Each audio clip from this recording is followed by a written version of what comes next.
Mababa na daw ang fare ni Move It. Kaya bibiyahe tayo ng 7 hours para malaman natin kung magkano na lang ang kikitain natin ngayon mga tropa. Kaya tara, samahan nyo ako at ating alamin. Samahan nyo ako sa trip ko sa buhay. Ako nga pala si Rebicel, KNG. Yeah. 7 AM tayo, bumiyahe mga tropa. Umaga ako umalis mga tropa para maraming pasahero at iwas sa traffic. Bago pala tayo umalis, bumili muna tayo pandesal para may panglamang tiyan tayo mga tropa. First booking natin, may sariling helmet na dala mga tropa. 51 pesos ang kikitain natin dito, malapit lang mga tropa. Next booking natin, pumasok ng 7:23 mga tropa. 79 pesos ang kikitain natin dito. At tinanong ko siya kung kamusta ang pagbaba ng pamasahe. Kamusta yung fare ni Move It, sir? Mababa po eh. Pero parang masubuhin na Dahil sa pagbaba ng pamasahe, naging mababa rin ang kinikita ng Move It rider. Pero may diskarte dyan mga tropa. Mararamdaman mo kasi ang pagbaba ng presyo sa mga long ride. Para maiwasan mong malugi sa oras at sa gas, pumili ka lang ng short ride. Thank you, boss.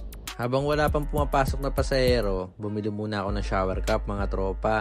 Isa lang tropa. Tatambla ko.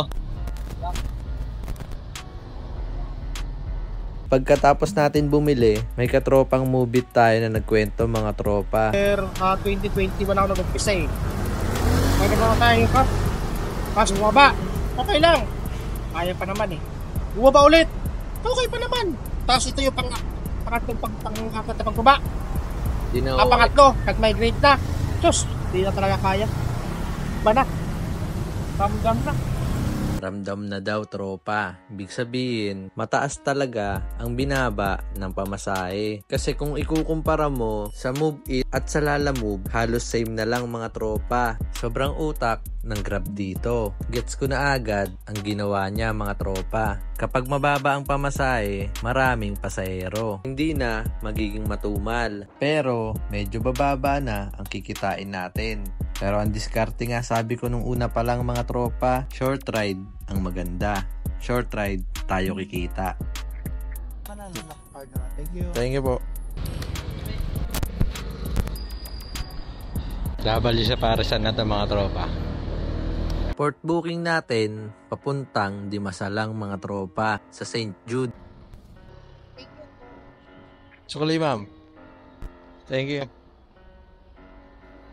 Mabisa talaga pag short ride. Minsan may tip pa. May pumasok agad na booking papuntang Cubao mga tropa. Medyo malayo pero 84 pesos lang ang kikitain natin dito. Inabot na tayo ng Tumal dito sa Cubao mga tropa. Halos 30 minutes. Kaya nagpagas na lang muna ako. Tapos may pumasok ng booking. Dito mas naramdaman ko yung pagbaba ng pamasahe. Kasi hanggang Marikina 79 pesos lang mga tropa.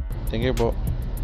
Pagka-drop natin kay Madam, bumili muna tayo ng tubig mga tropa. Tapos habang nag-aantay tayo sa susunod na customer natin mga tropa, inabutan tayo ng ulan. Pero nawala din mga tropa. Ang pasahero natin, pamarikina pa rin mga tropa.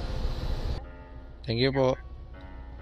Pagka-drop ko kay ma'am, may pumasok ulit na booking pa Maynila mga tropa. Ayos kasi kala ko magiging matumal na sa Marikina. Marikina hanggang Maynila sa Malacanang mga tropa, 175 lang ang kinita natin doon. Tuloy-tuloy pa rin ang booking natin mga tropa. Pang 9 na booking na natin to. Gurami lang mga tropa. May nagtatanong kung ano daw ang gurami mga tropa. Ayun ay mga short ride lang. Pang 10th booking natin, 77 ang kikitain natin dito.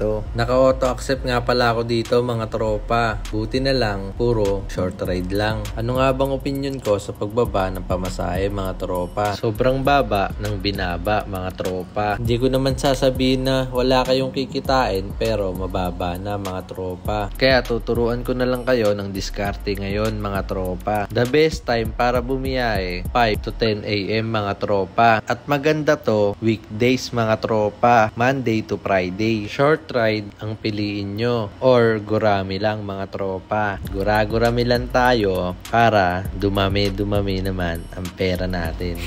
Total na kinita natin sa loob ng 7 hours, 7 a.m. to 1 p.m. naka 13 na booking tayo mga tropa. 942 ang total income natin sa apps. 942 minus 200 para sa gas, 742 na lang. Plus food trip mo pa na 100 pesos. Kumita ako ng 642 mga tropa. Anong masasabi nyo sa binaba ng presyo ni Move It ngayon mga tropa? Comment nyo naman sa baba. Salamat sa panonood. Sana may natutunan ka sa trip ko sa buhay. Kung nagustuhan mo ang video ko, please like and share mga tropa. Pasuportahan din pala ang video ko sa Booster C Content Wars mga tropa. Please like and share mga tropa para tayo ang manalo ng 10,000 pesos para mapaayos na natin ang motor natin na si KNG mga tropa. Salamat sa panonood. Bukas na lang ulit samahan mo ako sa trip ko sa buhay.